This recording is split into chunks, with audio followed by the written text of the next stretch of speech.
Om Swastiastu. Assalamualaikum warahmatullahi wabarakatuh. Salam sejahtera untuk kita semua. Salam, namo budayo. Selamat sore, rekan-rekan dimanapun Anda berada. Dari Miangas sampai Pulau Rote, dari Sabang sampai Merauke. Pada sore hari ini saya akan melanjutkan vlog saya. Melanjutkan beberapa catatan kritis saya berkaitan dengan kebijakan publik. Spesifikasi saya, bidang yang saya geluti, kebijakan publik dan pemerintahan. Jadi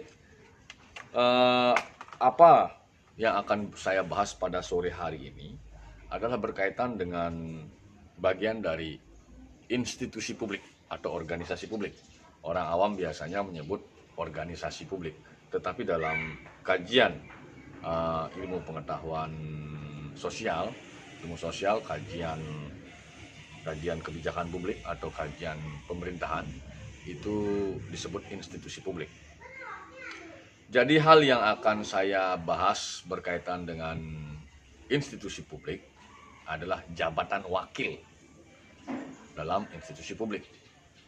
Karena fenomena kita cermati banyak sekali ada jabatan wakil, mulai dari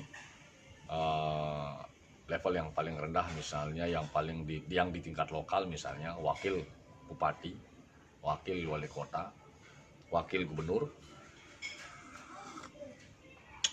wakil menteri, wakil jaksa agung, wakil kepala kepolisian Republik Indonesia. Jadi diksi wakil ini, kalau kita mencermati filsafat atau nilai yang diperjuangkan oleh administrasi publik, ada efisiensi, ada efektivitas, ada rasionalitas, ada keteraturan, yang marahnya tentunya berupaya untuk mempercepat segala proses pengadministrasian dalam institusi publik.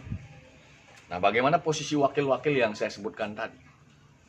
Apabila kita cermati juga dalam perspektif kondisi kekinian di negeri kita, di mana yang paling mendasar sekali berkaitan dengan nilai efisiensi tadi adalah kondisi keuangan negara kita, kondisi keuangan kita yang sampai dengan hari ini bisa dikatakan belum menggembirakan. Artinya posisi APBN kita memprihatinkan berkaitan dengan pendapatan negara. Nah, terkait dengan keberadaan para wakil tadi yang saya sebutkan tadi, yang sebenarnya di luar konteks organisasi yang sifatnya kolektif kolegial seperti DPRD kabupaten kota, DPRD provinsi, DPR RI, itu karena dia lembaga representasi rakyat, di mana sifatnya itu kolektif kolegial, agak berbeda. Jadi posisi wakil pada institusi yang saya sebutkan pertama tadi beda tentunya posisinya wakil pada lembaga yang sifatnya kolektif kolegial, dan memang perlu kajian yang lebih mendalam perbedaan antara wakil di dua model institusi publik tadi. Nah, kembali ke tema tadi, bagian daripada institusi publik, jabatan wakil. Pandangan saya, mulai hari ini dan ke depan kita perlu men-set ulang, memikirkan kembali. Apakah posisi itu masih perlu kita adakan? Apakah masih perlu kita pertahankan? Mengingat sebagaimana pandangan saya tadi, pada posisi anggaran kita belum mengembirakan. Sementara keberadaan jabatan-jabatan atau kursi-kursi jabatan tersebut, ketika itu ditiadakan, apakah akan mempengaruhi proses mekanisme yang ada di dalam institusi masing-masing tadi? Mulai dari wakil bupati, wakil wali kota, wakil gubernur, kemudian wakil menteri. Nah, ini adalah hal yang sangat urgent untuk kita kaji bersama. Karena pandangan saya, dari perspektif anggaran negara yang tadi tidak memprihatinkan, kemudian institusi publik kita yang terlalu bisa dikatakan secara umum gemuk, tuntutan sekarang itu harus ramping. Pandangan saya, kenapa tidak dipikirkan untuk menghilangkan jabatan tadi?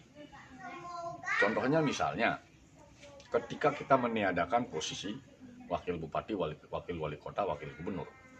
Berarti ada tidak kurang 500 jabatan yang hilang. Artinya karena jabatan itu diikuti oleh pembiayaan dan lain sebagainya, tentunya di sana ada slot anggaran yang bisa kita efisiensikan. Nah, ini yang perlu kita kaji kembali bersama. Karena kalaupun misalnya jabatan itu harus dinihilkan, masih ada di level kabupaten kota mungkin sekda, kemudian untuk mewakili kepala daerah di lapangan, ada kepala dinas, kepala badan, untuk mewakili ke dalam di internal sekretariat daerah, ada sekda, ada asisten-asisten, ada kepala bagian.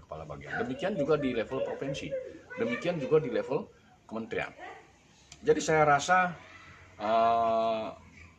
perlu di-set ulang, perlu dikaji bersama, perlu dipikirkan kembali hal tersebut dalam rangka menuju efisiensi anggaran, terlebih pada kondisi anggaran negara kita yang sangat memprihatinkan pada masa sekarang.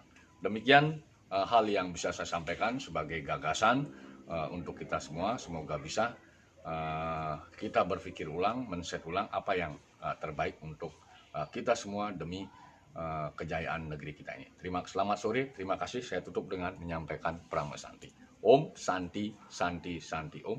Assalamualaikum warahmatullahi wabarakatuh. Salam sejahtera untuk kita semua. Salam Namo Buddhaya.